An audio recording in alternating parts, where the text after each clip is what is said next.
ఈ March 6 Friday రోజున రాత్రి 9 గంటల సమయంలో ప్రముఖ టాలీవుడ్ ప్రొడ్యూసర్ అల్లు అరవింద్ గారి చిన్న అబ్బాయి శిరీష్కి తన గత కొన్నేళ్లుగా ప్రేమలో ఉన్న నైనిక రెడ్డితో వివాహం జరిగింది.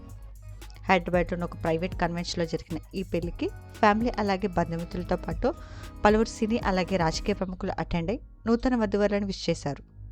ఈ వెడ్డింగ్కి సంబంధించిన పిక్స్ కూడా ఇంటర్నెట్లో బాగా వైరల్ అయ్యాయి. నైనిక నాన్నగారి పేరు క్రీస్తుశేషులు శరత్చంద్రారెడ్డి గారు. ఎప్పుడు సోషల్ మీడియాలో యాక్టివ్గా ఉండే శిరీష్ తన మామగారికి సంబంధించిన పిక్ని షేర్ చేసుకుంటూ, మామయ్య మిమ్మల్ని కలిసే అవకాశం నాకు రాలేదు, కానీ నేను ఇప్పుడు భార్యగా పిలుచుకున్న ఈ మహిళని మీరు పెంచినందుకు మీకు ధన్యవాదాలు. మీరు ఈమెను ప్రేమించడం మొదలుపెట్టారు. ఈ భూమిపై నేను ఉన్నంత వరకు ఆ ప్రేమను నేను ఈమెకు అందిస్తానంటూ ఎమోషనల్ పోస్ట్ చేశారు. శిరీష్ షేర్ చేసిన ఈ పోస్ట్ ప్రస్తుతం నెటిజన్లను బాగా ఆకట్టుకుంటుంది.